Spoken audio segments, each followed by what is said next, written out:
नमस्कार प्यारे दोस्तों, आज आपके लिए हम ले आए हैं 2025 बोर्ड एग्जाम के लिए केमिस्ट्री का जो आपका पेपर है, मॉडल पेपर सॉल्यूशन लेके आए हैं 2025। यहाँ पे आप देख पा रहे हैं जो आपका अभी हाल ही में 2025 बोर्ड एग्जाम होने वाला है।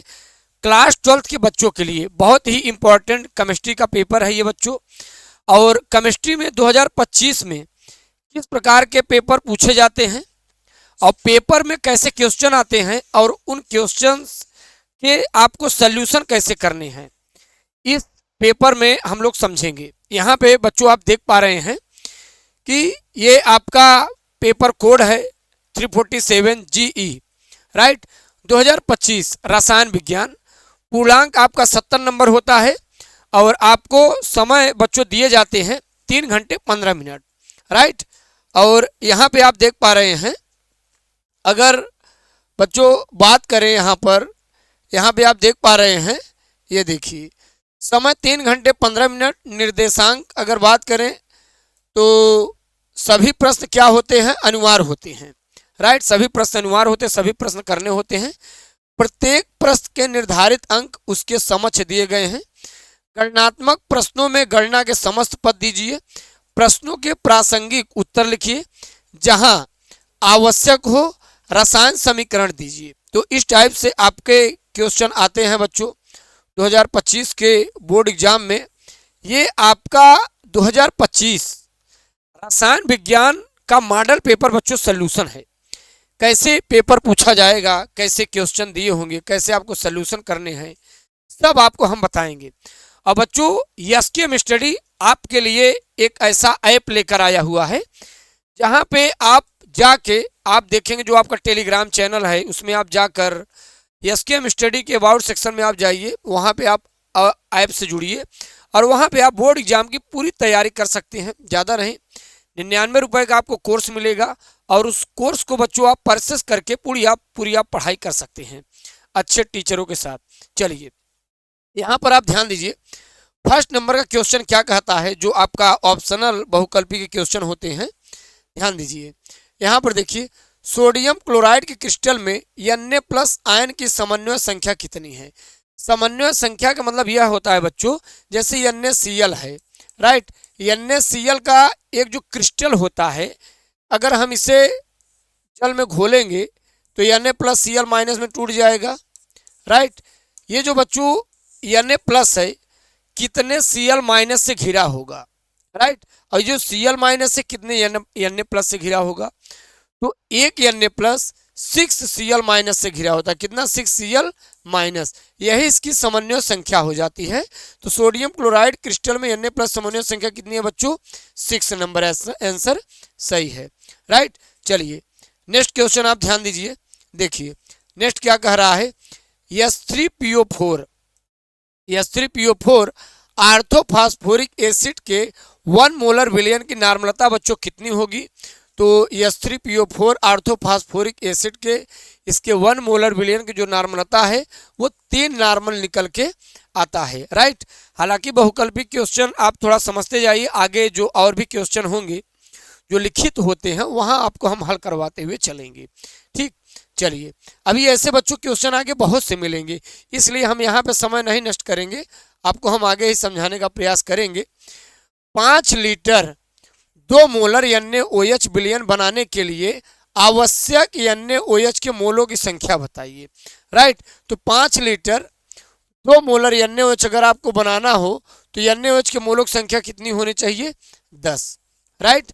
तो बच्चों अगर आप 10 मोल NaOH लेते हैं तो 5 लीटर आप 2 मोलर NaOH वाला 5 लीटर आप बना सकते हैं, राइट। चलिए नेक्स्ट क्वेश्चन आप ध्यान दीजिए, देखिए नेक्स्ट बच्चों क्या कह रहा है, ये बहुत इंपॉर्टेंट क्वेश्चन है, दिस वेरी इंपॉर्टेंट आप क्वेश्चन। 4 धातुएं हैं, इसमें A, B, C तथा D के मानक ऑक्सीकरण विभव, मानक ऑक्सीकरण विभव मतलब आप जानते ही हैं, इलेक्ट्रॉन जितना त्याग करने की पावर होती, क्षमता होती, ऑक्सीकरण विभव कहलाता है। जितना इलेक्ट्रॉन गेन करने की क्षमता होता है वो अपचयन विभव कहलाता है, राइट। मानक ऑक्सीकरण विभव ए का दिया हुआ है, यहाँ पर देखिए ए का कितना दे रखा है, प्लस का 1.5 वोल्ट और बी का कितना दे रखा है, माइनस का 2.0 वोल्ट और यही बच्चों सी का कितना दे रखा है, प्लस का 0.84 वोल्ट, और डी का कितना दे रखा है, माइनस का 0.36 वोल्ट। इन धातुओं की क्रियाशीलता का बढ़ता क्रम है। राइट, देखिए इन धातुओं का देखिए क्रियाशीलता का बढ़ता क्रम यहाँ पे हम आपको समझाना चाहेंगे। ऑप्शन बच्चों ये सही है, ये देखिए सी नंबर ऑप्शन सही है। अभी हम जरा समझते हैं कैसे। देखिए ए का कितना दे रखा है, ए का दे रखा है प्लस का 1.5, सी का बच्चों कितना दे रखा है, सी का दे रखा है प्लस का 8.0, और डी का कितना दे रखा है बच्चों, डी का दे रखा है माइनस का 0.36। हम लोग प्लस से माइनस की ओर जा रहे हैं। राइट, और यहाँ पर देखिए बी का कितना दे रखा है, बी का दे रखा है माइनस का 2.0। अब पूछ क्या रहा है, यहाँ पर देखिए धातु क्रियाशीलता का बढ़ता क्रम। अगर इस टाइप से बच्चों बोर्ड एग्जाम में क्वेश्चन आए तो यहाँ पर ध्यान दीजिए क्रियाशीलता का बढ़ता क्रम। जितना आप माइनस में जाओगे नीचे की ओर वो क्रियाशीलता बढ़ेगा, और जितना आप देखिए प्लस की ओर रहेंगे वो क्रियाशीलता क्या होगा, कम होगा। राइट, चलिए ये आपको बोर्ड एग्जाम में पहचानने का बहुत सिंपल हमने आपको ट्रिक बताया। नेक्स्ट क्वेश्चन आप ध्यान दीजिए, देखिए अभिक्रिया की कोटि से रिलेटेड है। क्या है, प्रथम कोटि की अभिक्रिया ठीक के लिए वेग स्थिरांक और अर्ध आयु काल में संबंध क्या है। राइट, तो यहाँ पर देखिए के बराबर होता है 0.6932 अपान टी हाफ। ये होता है प्रथम कोटि की अभिक्रिया के लिए वेग स्थिरांक और अर्धायु काल में संबंध। राइट, और ये बोर्ड एग्जाम में ज़्यादातर पूछा जाता है। जैसे मान लीजिए अर्धायु काल दिया है और वेग स्थिरांक पूछे तो बच्चों यहाँ पे आप वैल्यू रख के आप हल कर सकते हैं, डिवाइड करेंगे तो वैल्यू मालूम हो जाएगी। राइट, चलिए नेक्स्ट क्वेश्चन ध्यान देते हैं, देखते हैं क्या कहता है। जो भी बच्चे एसकेएम स्टडी को देख पा रहे हैं वो बच्चे चैनल को जरूर सब्सक्राइब करेंगे, और जो बच्चे तैयारी करना चाहते हैं, जिन बच्चों को बोर्ड एग्जाम के लिए अच्छा खासा कोर्स चाहिए, वो बच्चे अबाउट सेक्शन में जाके वहाँ से आप बच्चों कोर्स आप परचेस कर सकते हैं। मात्र 99 रुपये का बच्चों कोर्स है। 99 रुपये का कोर्स अगर आप एक महीने का थोड़ा आप 1-2 GB के बजाय 1 GB रिचार्ज करिए। राइट, थोड़ा पैसा बचा के बच्चों आप पढ़ाई की अपनी तैयारी करिए ताकि आप बोर्ड एग्जाम में अच्छा खासा नंबर पा सके। देखिए बच्चों पढ़ते तो सब हैं, सब बच्चे बोर्ड एग्जाम में पास होते हैं, लेकिन डिपेंड ये करता है किस बच्चे का परसेंटेज मार्क्स सबसे ज़्यादा बनता है। तो ये आपको गेन करना है बोर्ड एग्जाम में। चलिए नेक्स्ट क्वेश्चन आप ध्यान दीजिए, देखिए इनमें से कौन सा धनावेशित साल बनाता है। हालांकि आपके चैप्टर्स कट गया है, फेरिक हाइड्रोक्साइड साल जो होता है बच्चों ये धनावेशित साल बनाता है। नेक्स्ट क्वेश्चन देखिए क्या कह रहा है, रॉक साल्ट NaCl में Na प्लस व Cl माइनस की समन्वय संख्या कितनी होगी। अभी हमने आपको बताया था, देखिए rock salt Na plus Cl minus की समन्वय संख्या कितनी है, 6 और 6। अभी हमने बताया था ना, एक Na प्लस 6 Cl माइनस से घिरा होगा और एक Cl माइनस 6 Na प्लस से घिरा होगा। राइट, चलिए नेक्स्ट क्वेश्चन आप बच्चों ध्यान दीजिए, देखिए नेक्स्ट क्वेश्चन क्या है। यहाँ पर देखिए मोल प्रभाव से आप क्या समझते हैं। तो बच्चों अगर बात करें मोल प्रभाव से हम लोग क्या समझते हैं और मोल अंश के उदाहरण सहित हम लोग समझाना है। राइट, देखिए विलयन में उपस्थित, पहले आप ध्यान दें मोल प्रभाव क्या है, आपको हम यहाँ सिंपली बता दे रहे हैं। देखिए XB बराबर क्या होता है, NB अपान Na plus NB। Right, XA बराबर क्या हो जाएगा, Na अपान Na प्लस NB। इसका मतलब क्या होता है बच्चों, देखिए इसका मतलब यह होता है, सभी बच्चे ध्यान देंगे यहाँ पर। देखिए बच्चों इसका मतलब क्या होता है, देखिए इसका मतलब यह होता है जैसे XB बराबर क्या है, NB अपान Na प्लस NB। XA बराबर क्या होगा, Na अपान Na प्लस NB। विलय का मोल प्रभाज, यहाँ पर बच्चों ध्यान दीजिए XB क्या है, विलय का मोल प्रभाज। विलय का मोल प्रभाज बराबर क्या होता है, विलय की मोलों की संख्या बटे विलायक और विलेय के मोलों की संख्या के अनुपात को विलेय का मोल प्रभाज कहा जाता है। एज इट इज विलायक का होता है, विलायक का मोल प्रभाज बराबर क्या होता है, विलायक के मोलों की संख्या बटे विलायक धन विलेय के मोलों की संख्या। यहाँ बी विलेय है और ए विलायक है, राइट। अब यहाँ पे आप बहुत आसानी से साथ समझ सकते हैं, विलयन में उपस्थित किसी पदार्थ के मोल एवं कुल मोलों की संख्या के अनुपात को उस पदार्थ का मोल प्रभाज कहा जाता है। विलेय का मोल प्रभाज बराबर क्या हो जाएगा, n अपान n plus capital N, right. देखिए यहाँ पर विलेय का मोल, जो विलेय का मोलों की संख्या है वो स्मॉल n से दिखाया है, और विलायक की जो मोलों की संख्या है कैपिटल N से दिखाया है। हुआ दोनों वही, राइट। यहाँ विलेय को n20 दिखा दिए थे हम, और यहाँ विलेय को स्मॉल n से, यहाँ विलायक को NS दिखा दिए और यहाँ कैपिटल N से दिखा दिए, राइट। चलिए आगे बच्चों आप ध्यान दीजिए, देखिए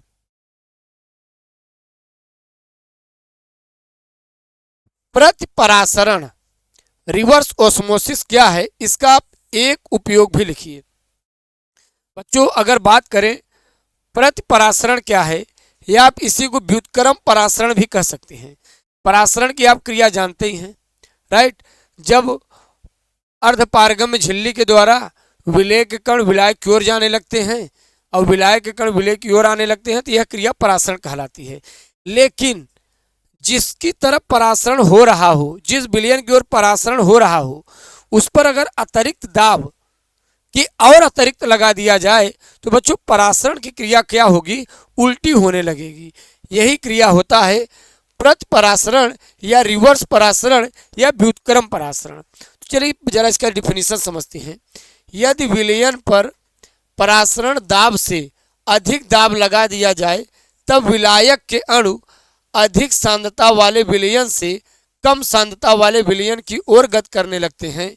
चूंकि यह क्रिया परासरण के विपरीत है इसलिए इसे प्रतिपरासरण कहते हैं। इसका उपयोग घरेलू पेय जल के शोधन में किया जाता है। बच्चों यहाँ पे आप देख पा रहे हैं कितना इंपॉर्टेंट जो परासरण की क्रिया होती है, प्रतिपरासरण की क्रिया होती है। ये यहाँ पे आप देख पा रहे हैं कितना इंपॉर्टेंट ये रोल है यहाँ पर पेय जल के शोधन में, यानी RO के शोधन में इसका किया जाता है, राइट। चलिए नेक्स्ट क्वेश्चन अगर हम लोग ध्यान दें, यहाँ पर देखिए क्या कह रहा है, बहुत सिंपल है। निम्न में से कौन सी अभिक्रिया संभव है। तो बच्चों देखिए निम्न में से कौन सी अभिक्रिया संभव है, तो यहाँ पर ये वाली अभिक्रिया संभव हो सकती है SN प्लस H2O। भाई ये बताइए, यहाँ पर देखिए ये तो संभव है नहीं, ये भी संभव नहीं है।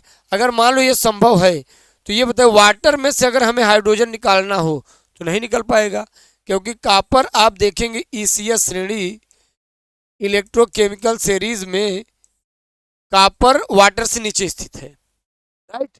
तो क्या कॉपर वाटर में से हाइड्रोजन को विस्थापित कर पाएगा, नहीं, बल्कि जिंक विस्थापित कर सकता है, लेकिन जिंक तो यहाँ पर नहीं है। और SN भी विस्थापित कर सकता है, क्योंकि बच्चों SN ECS श्रेणी विद्युत रासायनिक श्रेणी में वाटर से ऊपर स्थित होता है, राइट। चलिए नेक्स्ट क्वेश्चन आप ध्यान दीजिए बच्चों, नेक्स्ट क्वेश्चन आप ध्यान दीजिए। देखिए तापीय गुणांक क्या है, अभिक्रिया के वेग से इसका क्या संबंध है। बच्चों अगर बात करें तापीय गुणांक के बारे में, राइट, तापीय गुणांक क्या है, अभिक्रिया के वेग से आप क्या समझते हैं। तो यहाँ पर आप ध्यान दीजिए 10 डिग्री सेल्सियस के अंतर से दो भिन्न भिन्न तापों पर वेग स्थिरांकों के अनुपात को तापीय गुणांक कहा जाता है, राइट। अगर यहाँ पर इसका थ्योरेटिकली समझा जाए तो बच्चों देखिए तापीय गुणांक क्या है, यहाँ पर आप ध्यान दीजिए। देखिए now look at 10 degree Celsius 10 degree Celsius के अंतर से दो भिन्न भिन्न तापों पर वेग स्थिरांकों के अनुपात को तापीय गुणांक कहते हैं। वेग स्थिरांक का तापीय गुणांक क्या होता है, T प्लस 10 डिग्री सेल्सियस पर वेग स्थिरांक का मान T डिग्री सेल्सियस वेग स्थिरांक का मान, राइट। इसका मान प्रायः 2 व 3 के बीच आता है। अधिकांश अभिक्रियाओं में ताप में 10 डिग्री सेल्सियस की वृद्धि कर देने पर अभिक्रिया का वेग 2 से 3 गुना बढ़ जाता है, राइट। चलिए बच्चों नेक्स्ट क्वेश्चन हम लोग ध्यान देते हैं। देखिए यहाँ पर बच्चों नेक्स्ट क्वेश्चन क्या कह रहा है, यहाँ पर ध्यान दीजिए। वास्तविक विलयन तथा कोलाइडी विलयन भी भेद कीजिए। हालांकि बच्चों देखिए ये मॉडल पेपर 2025 का बना हुआ है, ये आपके सिलेबस से कट चुका है वास्तविक विलयन। ठीक, चलिए यहाँ पर देखिए ये बहुत ही इंपॉर्टेंट क्वेश्चन है बोर्ड एग्जाम 2025 के पॉइंट ऑफ व्यू से। मोलर चालकता तथा तुल्यांकी चालकता में क्या संबंध है। बच्चों अगर बात करें मोलर चालकता और तुल्यांकी चालकता में क्या संबंध है, मोलर चालकता EQ बराबर अणुभार बटे तुल्यांकी भार गुणित तुल्यांकी, राइट। अब यहाँ पर ध्यान दीजिए नेक्स्ट क्वेश्चन, हालांकि ये बहुत सिंपल है, ये बहुत टिपिकल नहीं है, ये रिलेशन है, एक एक नंबर क्वेश्चन है, इसमें ज़्यादा समय नहीं वेट करेंगे हम लोग। आगे ध्यान दीजिए, देखिए कार्बोहाइड्रेट को आप परिभाषित कीजिए, ग्लूकोज एवं फ्रक्टोज में विभेद कीजिए। बच्चों देखिए कार्बोहाइड्रेट क्या होता है, जरा इस चीज को हम लोग ध्यान दीजिए। कार्बोहाइड्रेट एक ऐसा कार्बनिक पदार्थ होता है, एक ऐसा कार्बनिक यौगिक होता है जिसमें कार्बन हाइड्रोजन के तो यौगिक विद्यमान होते ही हैं, जिसमें विटामिन खनिज लवण तमाम प्रकार खाद्य पदार्थ भी उपस्थित होते हैं। बट यहाँ पर ध्यान दीजिए ग्लूकोज एवं फ्रक्टोज में विभेद। ग्लूकोज में बच्चों एल्डो समूह होता है और फ्रक्टोज में कीटो समूह होता है, पहली बात। दूसरी बात, ग्लूकोज पके हुए अंगूरों से प्राप्त होता है। कहाँ से बच्चों प्राप्त होता है, पके हुए अंगूरों से, लेकिन ग्लूकोज पके हुए अंगूरों से प्राप्त नहीं होता, राइट। ग्लूकोज स्वाद में मीठे होते हैं और फ्रक्टोज स्वाद में मीठे नहीं होते। ठीक, चलिए नेक्स्ट क्वेश्चन आप ध्यान दीजिए। देखिए बच्चों अगर नेक्स्ट क्वेश्चन की बात करें, यहाँ पर ध्यान दीजिए, बहुत ही महत्वपूर्ण है ये। राउल्ट का वाष्प दाब अवनमन नियम क्या है, परिभाषित कीजिए, इसकी सीमाएं भी लिखिए। जो राउल्ट का वाष्प दाब होता है, राउल्ट का वाष्प दाब अवनमन नियम क्या है, यहाँ पर देखिए P0 माइनस PS अपान P0 बराबर N अपान N प्लस N, राइट। अब यहाँ पर देखिए ये चीजें है क्या, ये P0 क्या है बच्चों, विलायक का वाष्प दाब, PS क्या है, विलयन का वाष्प दाब, राइट। विलायक का वाष्प दाब और विलयन के वाष्प दाब के अंतर और अपान विलायक का वाष्प दाब विच इज इक्वल टू विलेय के मोलोक संख्या बटे विलेय धन विलायक के मोलोक संख्या का जो इक्वल होता है, यही होता है आपका राउल्ट का नियम। ठीक, इसके बाद यहाँ पर देखिए क्या कह रहा है, परिभाषित कीजिए, उसकी सीमाएं भी लिखिए। तो बच्चों देखिए सीमाएं क्या है, इसका बहुत ही इंपॉर्टेंट है, आपके बोर्ड एग्जाम में ये 2 नंबर का आ सकता है। ठीक, देखिए यहाँ पर राउल्ट का नियम केवल अवाष्पशील एवं विद्युत अपघट्टों के लिए विलयनों पर लागू होता है, राइट। और सेकंड पॉइंट क्या कह रहा है, राउल्ट का नियम केवल तन विलयनों पर सफल होता है, शांत विलयन पे ये बहुत ही कम सफल होता है। यहाँ पर देखिए जो पदार्थ विलयन में वियोजित हो जाते हैं उनके विलयनों पर राउल्ट का नियम लागू नहीं होता है, राइट। नेक्स्ट आप ध्यान दीजिए, जो पदार्थ विलयन में संगुणित हो जाते हैं उन पर भी राउल्ट का नियम लागू नहीं होता है। चलिए नेक्स्ट क्वेश्चन बच्चों ध्यान देते हैं। हालांकि ये मॉडल पेपर बहुत लंबा है तो इसलिए हम थोड़ा स्पीड, जो छोटे मोटे क्वेश्चन हैं आपको समझाते चलते हैं और बड़े क्वेश्चन पे हम लोग समय देंगे, राइट। जो भी बच्चे देख रहे होंगे वो कमेंट में ज़रूर कमेंट करेंगे नेक्स्ट आपका मॉडल पेपर कैसा होना चाहिए, और आप एसकेएम स्टडी के अबाउट सेक्शन में बच्चों जाकर कोर्स आप जरूर परचेज कीजिएगा, क्योंकि 99 रुपये में एसकेएम स्टडी आपको एसकेएम स्टडी मात्र 99 रुपये में 99% लाने का दावा करता है, राइट। चलिए बच्चों नेक्स्ट क्वेश्चन आप ध्यान दीजिए। यहाँ पर देखिए क्या कह रहा है, 0.05 मोल पर लीटर NaOH विलयन के कॉलम का व्यास, राइट 2 सेंटीमीटर, राइट 2 सेंटीमीटर एवं लंबाई आदित्य बुलाओ, पापा को बुलाओ, यहाँ पर ध्यान दो 100 सेंटीमीटर है। विलयन के कॉलम का विद्युत प्रतिरोध 5.55 × 10⁻³ ओम है इसकी प्रतिरोधकता, चालकता एवं मोलर चालकता परिकलित कीजिए। राइट, यहां पर आप बच्चों ध्यान दीजिए, इस क्वेश्चन को जरा समझते हैं हम लोग। यहां पर ध्यान दीजिए, ये आप ध्यान दीजिए, इसका प्रतिरोध कितना दिया है, ये आपका दिया है। राइट, और इसका प्रतिरोध ये दिया है आपका, और यहां पर देखिए सी वैल्यू कितना दिया है, सी दिया है यहाँ पे 0.05 मोलर। ठीक, डायामीटर 2 है और रेडियस 2/2 बराबर 1 आ जाएगा सेंटीमीटर में। यहाँ पर देखिए बच्चों यल का वैल्यू कितना दे रखा है, यल का वैल्यू कितना दे रखा है 100 सेंटीमीटर। राइट, अब प्रतिरोध यहाँ पर देखिए निकालना, प्रतिरोध और चालकता, मोलर चालकता का परिकलन करना है। ये 3 चीजें हम लोगों को निकालना है। चलिए एक एक करके बच्चों हम लोग हल करते हैं। ये अब देखिए हल करते हैं। चलिए यहाँ पर देखिए प्रतिरोध, ये सब दिया वैल्यू, प्रतिरोध बराबर यहाँ पर देखिए आर बराबर होता है rho into L upon A.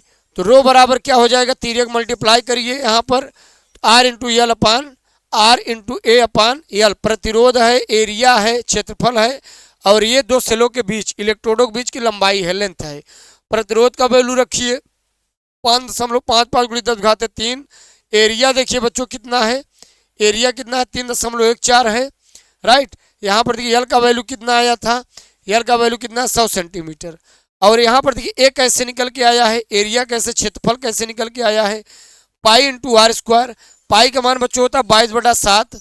Right, are आप आर कितना है यहाँ पर देखिए, त्रिज्या रेडियस कितना है 1 है, तो 22/7 का वैल्यू कितना होगा भाई, 1 का स्क्वायर करेंगे 1 ही आएगा, और 22/7 का वैल्यू 3.14 होगा, बटे यल कितना है बच्चों 100 है। राइट, चलिए आप जब इसे पूरा वैल्यू हल करते हैं 17,427 ओम सेंटीमीटर आता है। राइट, अगर इसकी चालकता की बात करें, चालकता प्रतिरोध हो गया, चालकता निकाल लेते हैं। चालकता के बराबर क्या होता है 1/रो। तो 1 देखिए यहाँ पर बच्चों ये जो वैल्यू आया है, ये देखिए यहाँ पे ये दशमलव में होना चाहिए, थोड़ा यहाँ मिस्टेक हो गया था पेपर टाइप करवाते समय।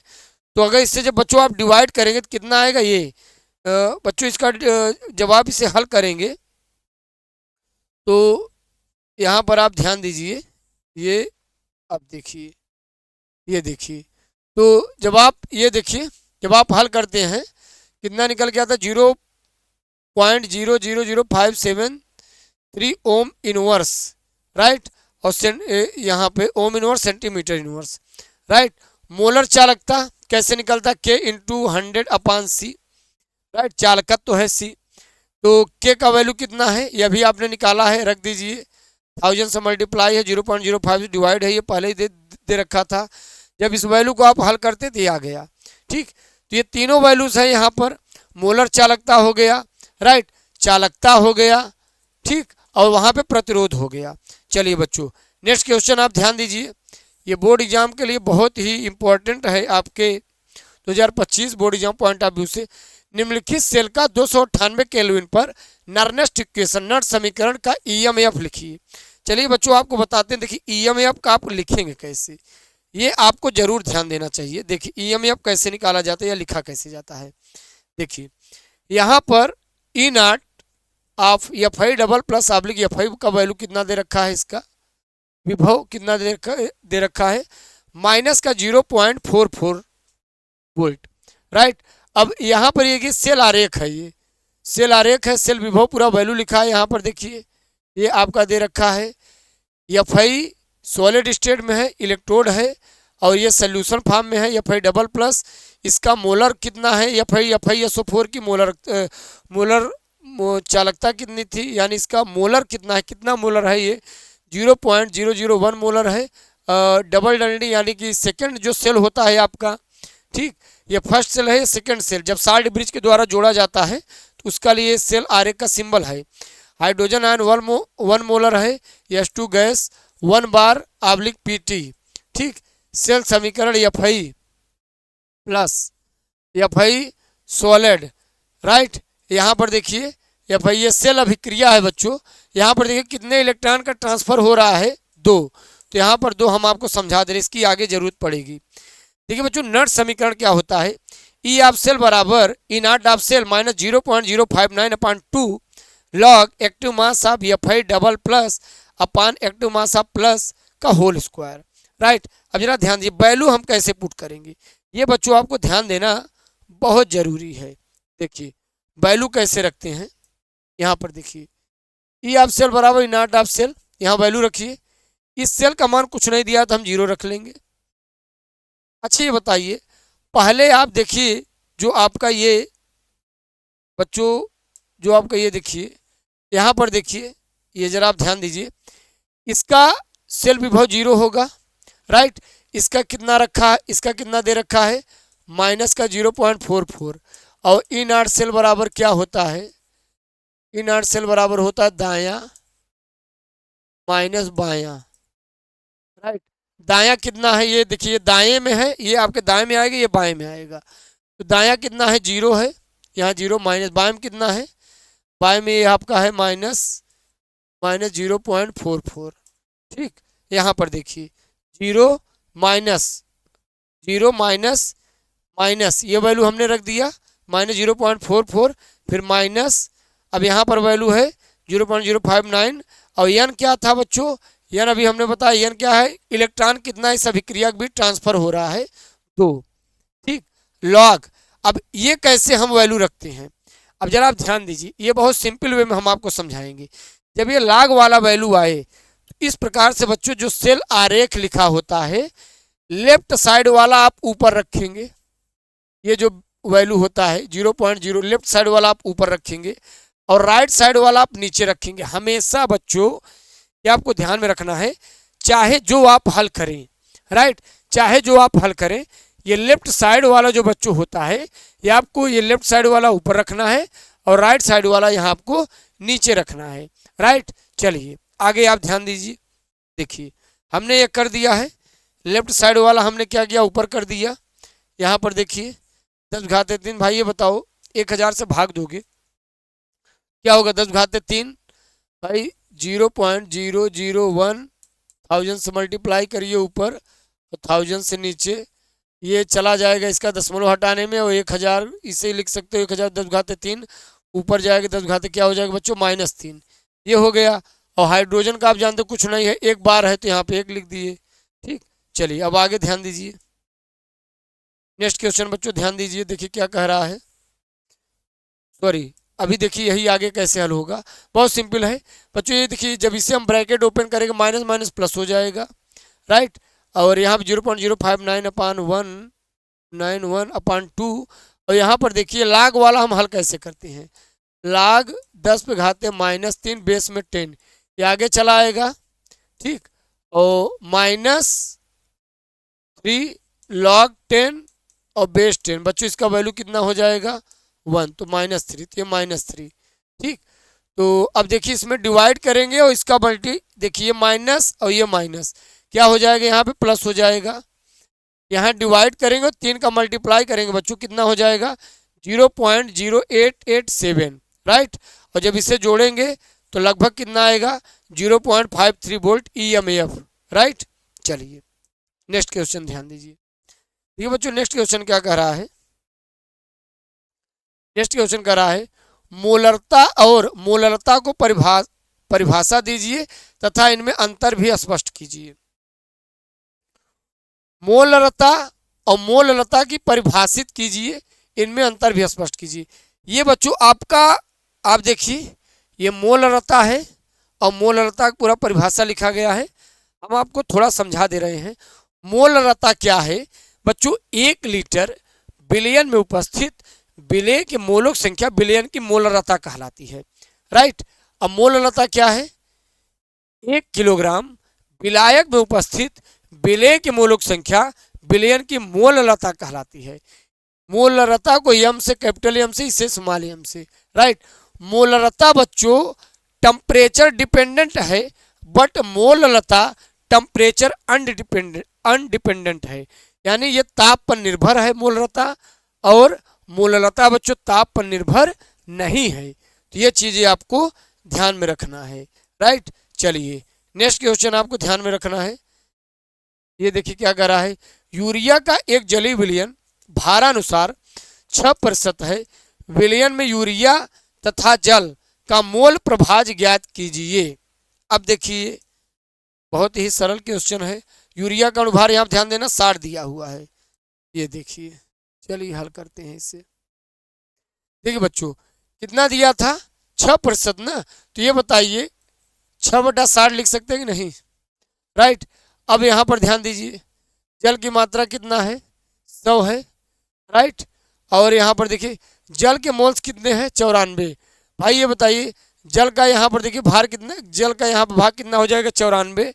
भाई यूरिया का जली विलयन है ना, तो 6% का मतलब क्या है 6/100। 6% यूरिया है, 6 ग्राम यूरिया है, बाकी 94 क्या है जल है, तो यहाँ ये जल हो गया, राइट। यहाँ पे ये देखिए। अब जरा ध्यान दीजिए 6/60 यूरिया वाला हुआ, 94/18 जल वाला भाग हो गया, राइट। मोल प्रभार निकालना है ना। अब जरा समझिए 6/60 यूरिया, भाई ये देखिए यूरिया की मात्रा ग्राम में है, यूरिया का अनुभार है। यहाँ पर देखिए जल की मात्रा है और जल का अनुभार है, राइट। अब ये बताइए बच्चों अगर हम 6 में 60 से हम डिवाइड कर देंगे, यहाँ पर जरा आप ध्यान दीजिए कितना आएगा जब आप डिवाइड करेंगे, तो आप देखिए जरा यहाँ पर देखिए 0.1 आएगा, राइट। और जब आप इसमें 94 में 18 डिवाइड करेंगे 5.2 आएगा, और दोनों को जोड़ देंगे कितना हो जाएगा 5.3 हो जाएगा। बात समझ में। भाई मोल प्रभाज कैसे आप निकालते हैं, देखिए यूरिया वाला हो गया और ये जल वाला हो गया। चलिए थोड़ा जी इसे हम समझा देते हैं आपको। देखिए कहा था 6% यूरिया का जली विलयन, राइट, कि मोल प्रभाज आपको निकालना है। क्वेश्चन आप जरा ध्यान दीजिए बच्चों, देखिए क्वेश्चन एक बार आप ध्यान दीजिए पढ़िए।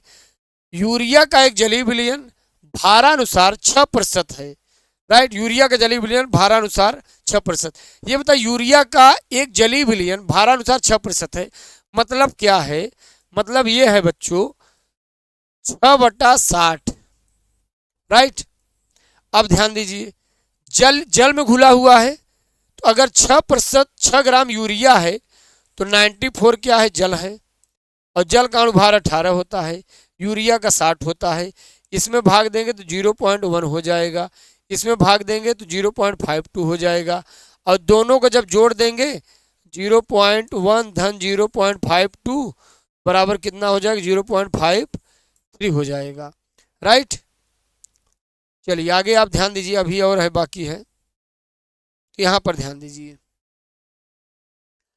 मोल प्रभाज देखिए कैसे निकाला हुआ है, देखिए ये विलेय का मोल प्रभाज है और ये विलायक का है बच्चों।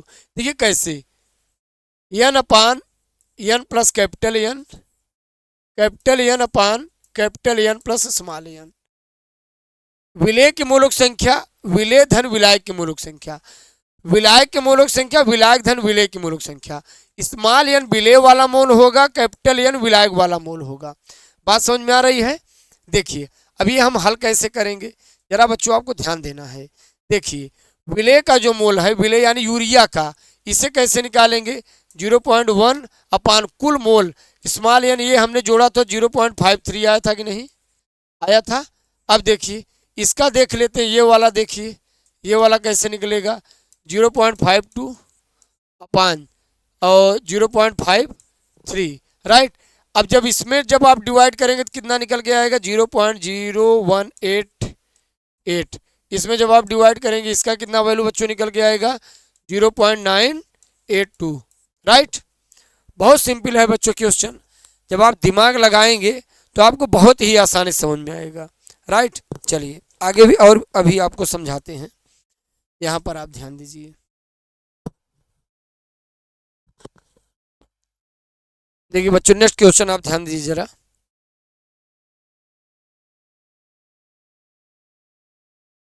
एज ये भी है। देखिए भारानुसार 20% पोटेशियम कार्बोनेट विलयन की मोलरता की गणना कीजिए, राइट। के बराबर 39 और सी बराबर भाई पोटेशियम कार्बोनेट, ठीक, K2CO3 और पोटेशियम का 39, कार्बन का 12, ऑक्सीजन 16 होता है परमाणु भार, ठीक।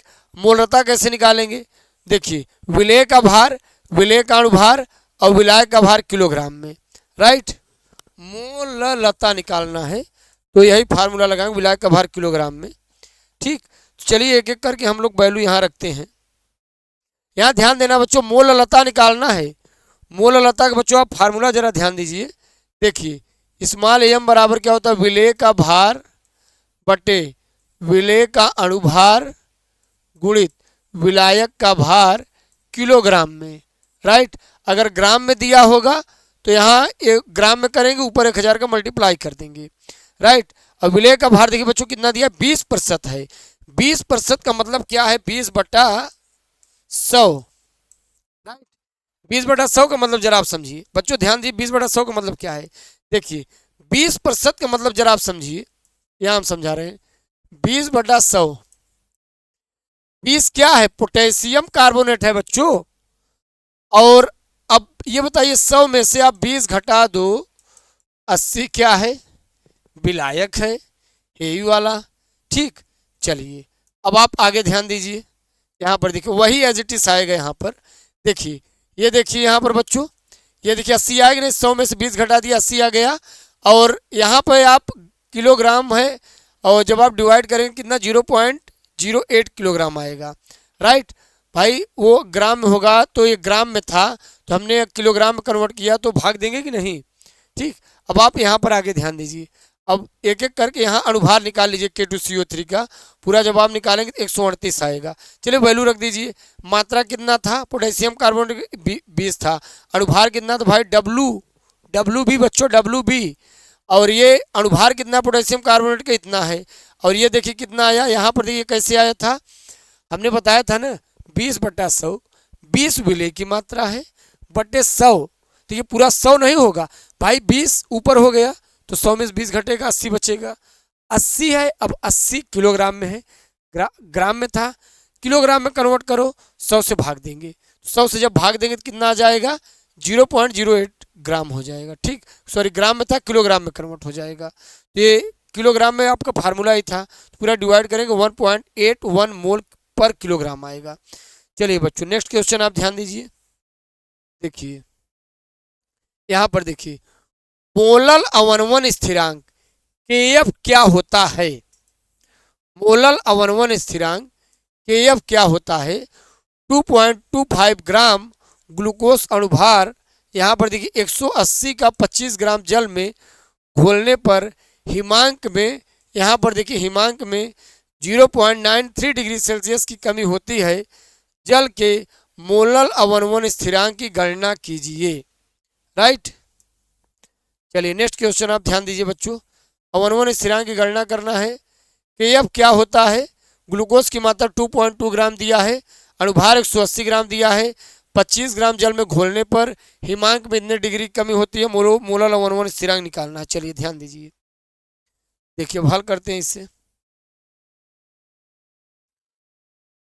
मोलल अवनमन स्थिरांक किसी विलेय के 1 मोल को विलायक के लिए 1000 ग्राम किलोग्राम में घोलने पर हिमांक में जो अवनमन होता है उसे मोलल अवनमन स्थिरांक कहते हैं।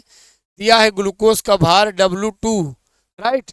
ग्लूकोज का भार कितना है बच्चों, W2, यहाँ पर ध्यान दें W2 कितना है 2.25 ग्राम, राइट।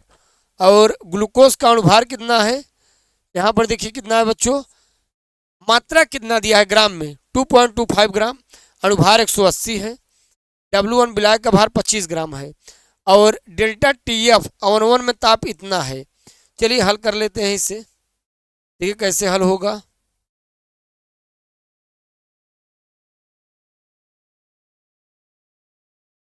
देखिए बच्चों हल कैसे होगा, सीधा फार्मूले में रखते हैं। देखिए फार्मूले में अगर रखेंगे तो जरा आप ध्यान दीजिए, फार्मूला बच्चों आपका होता क्या है। अच्छा ये बताइए, डेल्टा TF बच्चों डायरेक्टली किसके प्रोपोर्शनल होता है, स्मॉल एम के। बात समझ में आ रही है। स्मॉल एम क्या है बच्चों, स्मॉल एम क्या है बताइए। स्मॉल एम क्या होता है, मोललता, राइट।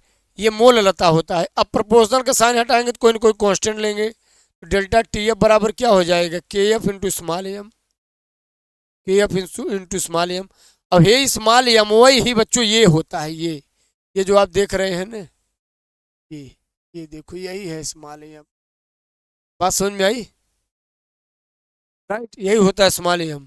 ठीक, यहाँ पर देखिए विलेय का भार बटे विलेय का अणुभार W2 है। विलेय का भार, विलेय का अणुभार और विलायक का भार किसमें? ग्राम में है, और ग्राम में है तभी तो ऊपर 1000 का मल्टीप्लाई है। किलोग्राम होता तो ऊपर रहता ही नहीं। ठीक, यहाँ थोड़ा हम अलग समझा रहे हैं।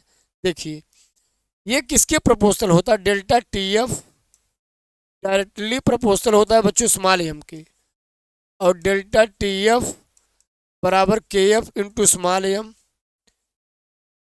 KF into small M proportional के जब साइन हटाएंगे तब, तो डेल्टा TF बराबर हो जाएगा KF। स्मॉल एम का वैल्यू रख दो यहाँ पर। देखिए विलेय का भार बटे विलेय का अणुभार और विलायक का भार किलोग्राम में 1 है, और विलायक का भार किलोग्राम में है। जब बच्चों ग्राम में कन्वर्ट करेंगे तो 1000 से क्या करेंगे? भाग दे देंगे, तो ये ऊपर चला जाएगा, ये ऊपर 1000 हो जाएगा, और ये जो ग्राम है, किलोग्राम है, ये ग्राम में कन्वर्ट हो जाएगा। तो आप इसे हटा दीजिए। ये वाला देखिए फार्मूला मैचिंग कर रहा है कि नहीं? ये वाला देखिए, ये वाला, ये देखिए यही आया ना, ये आया कि नहीं? ठीक, अब आप आगे ध्यान दीजिए। अब हम क्या करेंगे यहाँ पर? देखिए KF को यहीं रखेंगे, बाकी सबको हम यहाँ पर देखिए पक्षांतर कर देंगे। KF बराबर क्या हो जाएगा? ये भाग है, गुणा में हो जाएगा, ये भी भाग इस साइड मल्टीप्लाई में हो जाएगा। तो ये हो जाएगा डेल्टा TF के स्थान डेल्टा TF मल्टीप्लाई M2 और मल्टीप्लाई W1, और ये जितने मल्टीप्लाई हैं सब डिवाइड में हो जाएंगे, इधर नीचे चले जाएंगे। W2 इंटू 1000 से मल्टीप्लाई हो जाएगा। बच्चों वैल्यू रख दीजिए एक एक करके, आसानी से हल हो जाएगा। यहाँ पर ध्यान दीजिए, देखिए भाई डेल्टा TF का वैल्यू दिया है, M2 का वैल्यू दे रखा है, W1 का 25 दे रखा है, W2 का वैल्यू दे रखा है, 1000 का मल्टीप्लाई है। बच्चों जब ये पूरा आप ओवरऑल हल करेंगे तो 1.86 केल्विन किलोग्राम मोल इनवर्स आएगा। राइट, चलिए नेक्स्ट क्वेश्चन ध्यान दीजिए, ठीक क्या कह रहा है? देखिए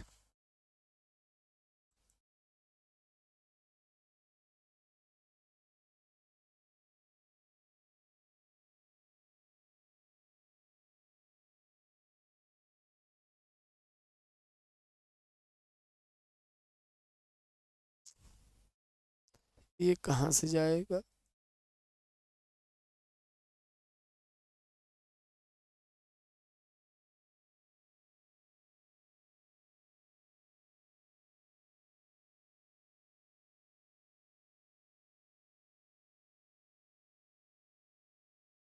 चलिए बच्चों ध्यान दीजिए, सीसा संचायक बैटरी के डिस्चार्ज होते समय होने वाली सेल अभिक्रिया लिखिए। तो सीसा संचायक बैटरी डिस्चार्ज होने वाली सेल अभिक्रिया यहाँ पर लिखना है। तो चलिए इसमें सेल अभिक्रिया है नहीं, तो हम आगे बता देंगे। आगे ध्यान दीजिए बच्चों, यहाँ पर देखिए शायद आगे इसका आंसर है, हम आपको बता रहे। दो यहाँ पर क्वेश्चन है, दोनों क्वेश्चन बताएंगे बच्चों। नीचे है निम्नलिखित सेल के विद्युत वाहक बल की गणना कीजिए। यहाँ पे इसके विद्युत वाहक बल और इसका ये लिखना है। चलिए देखिए बच्चों, दोनों आप ध्यान दीजिए, देखिए कैसे लिखा जाएगा ये। देखिए सीसा संचायक सेल में 38% सल्फ्यूरिक अम्ल का विलयन विद्युत अपघट्ट का कार्य करता है। बैटरी के प्रयोग अर्थात निरावेशन डिस्चार्ज के दौरान बैटरी ऊर्जा देती है। इस समय H2SO4 प्रयुक्त होता है, अतः H2SO4 की सांद्रता घटती है, जिसके फलस्वरूप H2SO4 का घनत्व बच्चों यहाँ पर ध्यान दीजिए 1.30 ग्राम सेंटीमीटर क्यूब है से घटना प्रारंभ हो जाता है। जब यह 1.20 ग्राम सेंटीमीटर क्यूब से नीचे पहुँचता है तो बैटरी पुनः आवेशित करने की आवश्यकता होती है। ठीक, चलिए नेक्स्ट क्वेश्चन आप ध्यान दीजिए।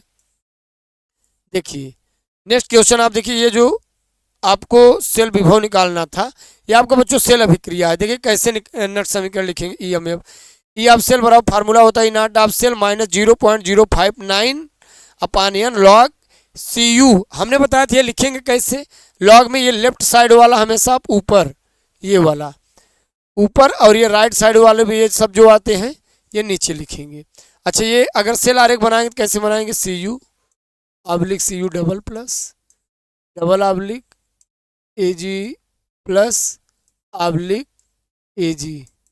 तो देखिए लेफ्ट साइड में ये था तो इसे ऊपर रखेंगे, राइट साइड वाला नीचे रखेंगे। ये आपका ट्रिक है, इस ट्रिक से आप बहुत से क्वेश्चन को आप आसानी से बोर्ड एग्जाम में लगा सकते हैं।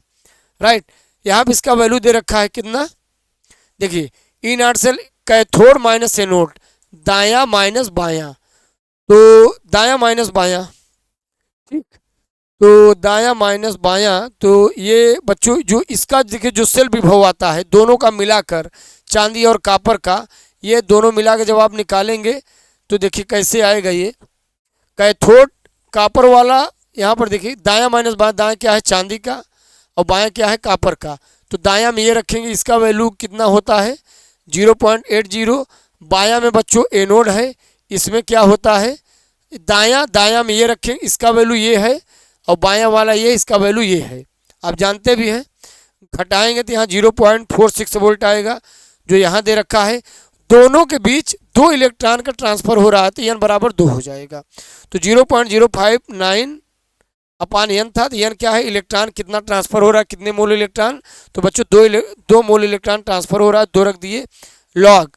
यहाँ पर देखिए इसकी सांद्रता वैल्यू कितना दिया है, कॉपर का शायद ये 0 है किसी का, तो 1 है, और यहाँ पर देखिए इसका वैल्यू कितना है, ये कॉपर का ये 1 है और Ag का 0.01 दे रखा है, ठीक, तो 0.046 0.059/2 लॉग।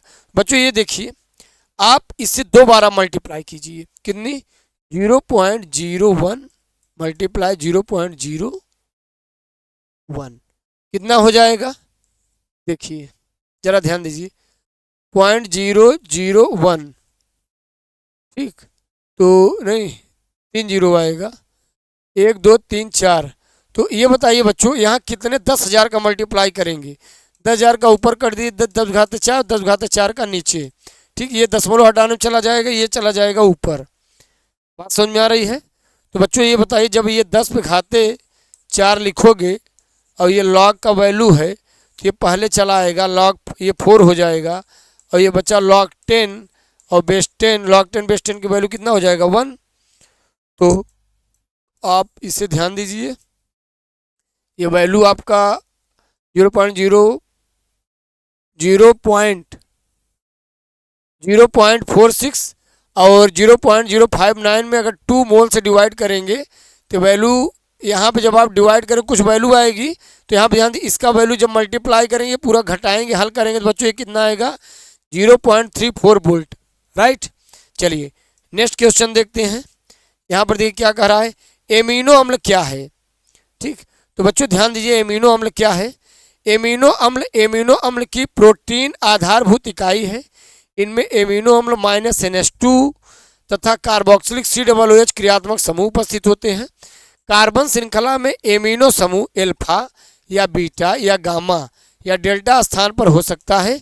एमिनो अम्लों का वर्गीकरण एमिनो अम्लों के उसके अणुओं में उपस्थित एमिनो तथा कार्बोक्सिलिक समूहों की आपेक्षिक संख्या के आधार पर अम्लीय, क्षारकीय तथा उदासीन वर्गों में वर्गीकृत किया गया है।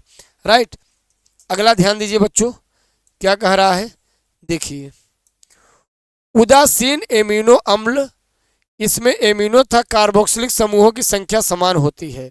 राइट, तो बच्चों यहाँ पर जरा ध्यान दीजिए, देखिए यहाँ पर ग्लाइसिन एमिनो अम्ल, इनमें एमीन समूह की संख्या कार्बोक्सिलिक समूहों से कम होती है। चलिए नेक्स्ट क्वेश्चन ध्यान दीजिए बच्चों, एस्पार्टिक अम्ल क्या है। एस्पार्टिक अम्ल बच्चों यही है, एस्पार्टिक अम्ल ध्यान दीजिए क्षारीय एमिनो अम्ल, इनमें एमिनो समूह की संख्या कार्बोक्सिलिक समूह से अधिक होती है। ठीक, तो ये आप ध्यान दीजिएगा, एमिनो अम्ल से रिलेटेड बातें हैं। हालांकि जो न्यूमेरिकली क्वेश्चन हम बच्चों आपको समझाने का प्रयास कर रहे हैं, जो न्यूमेरिकल ज़्यादा होते हैं तो सिंपल है, आप अपने से भी हल कर सकते हैं। देखिए अम्लीकृत पोटेशियम परमैंगनेट KMnO4 विलयन किस प्रकार, फर्स्ट है फेरस सल्फेट में, सेकंड है SO2 से, थर्ड है ऑक्जेलिक अम्ल से, फोर्थ है सोडियम थायोसल्फेट से अभिक्रिया करता है। राइट, चलिए अम्लीकृत KMnO4 फेरस सल्फेट से अभिक्रिया, राइट। अम्लीकृत माध्यम में potassium permanganate ferrous sulphate FeSO4 को फेरिक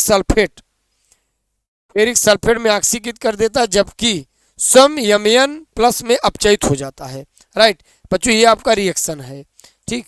चलिए नेक्स्ट आप ध्यान दीजिए, देखिए अम्लीकृत KMnO4 SO2 से अभिक्रिया, ठीक।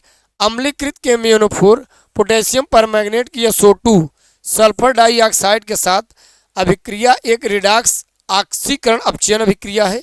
इस अभिक्रिया में KMnO4 ऑक्सीकरणकारी अभिकर्मक ऑक्सीडाइजिंग एजेंट के रूप में कार्य करता है और SO2 अपचायक रिड्यूसिंग एजेंट के रूप में, ठीक।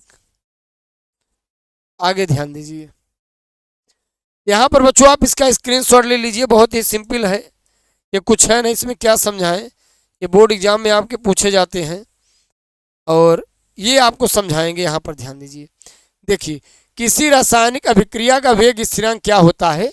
प्रथम कोटि की एक अभिक्रिया 50 सेकंड में पदार्थ की सांद्रता प्रारंभिक सांद्रता की आधी रह जाती है।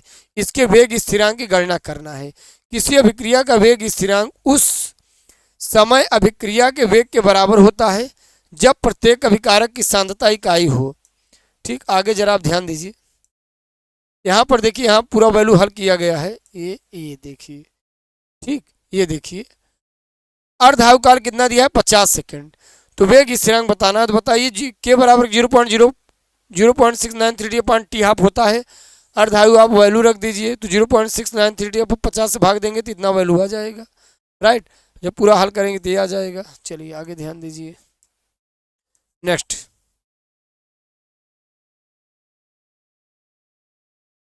बच्चों आप देख पा रहे हैं नेक्स्ट क्वेश्चन क्या कह रहा है। नेक्स्ट क्वेश्चन कह रहा है बेंजिल्डिहाइड का संरचना सूत्र लिखिए। बेंजिल्डिहाइड पर यहाँ पर देखिए सभी की रासायनिक अभिक्रियाएं कराना है, तो बच्चों ये आप रासायनिक अभिक्रियाएं देख सकते हैं। बेंजिल्डिहाइड का संरचना सूत्र ये सब है, ठीक। यहाँ पर ये देखिए, जब बेंजिल्डिहाइड हाइड्राजीन यानी हाइड्रोजीन आप कह सकते हैं, इसे हाइड्रोजीन नाम होता है। यहाँ पर अभिक्रिया देखिए, यह अभिक्रिया लिखा गया है। ये बच्चों अभिक्रियाएं बहुत सिंपल होती, कुछ है नहीं। चलिए एक शब्द में हम समझा दे रहे हैं। बेंजिल्डिहाइड हाइड्रोजीन क्रिया कराएं तो यहाँ पर देखिए बेंजेनामीन बन जाता है, राइट। और बेंजिल्डिहाइड हाइड्रोजोन बनता है और जल बनता है। टालेन अभिकर्मक के साथ अभिक्रिया करा दीजिए, तो बच्चों देखिए टालेन अभिकर्मक के साथ अभिक्रिया NaOH के साथ अभिक्रिया ये है, ठीक। तो इस टाइप से बच्चों ये आपका बोर्ड एग्जाम का आपका पूरा मॉडल पेपर था। ये बच्चों 1 शॉट नहीं है, ये 1 शॉट प्लस 30 मिनट प्लस का वीडियो है बच्चों। ये 1 शॉट और 30 मिनट प्लस का वीडियो है। अब आप पूरा आपका मॉडल पेपर सॉल्यूशन है रसायन विज्ञान का, कैसे हल किया जाता है। और जो बच्चे नए होंगे चैनल को आप जरूर सब्सक्राइब करेंगे। चलिए नेक्स्ट वीडियो लेक्चर के साथ मुलाकात करते हैं। धन्यवाद।